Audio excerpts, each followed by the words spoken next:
Novidades do calendário semanal.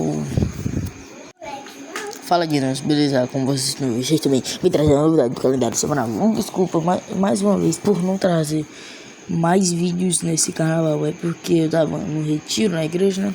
Mas agora eu vou trazer os vídeos normais. Vamos começar com o evento de sábado, dia 21, chegando no Tokyo Island, essas 3 skins.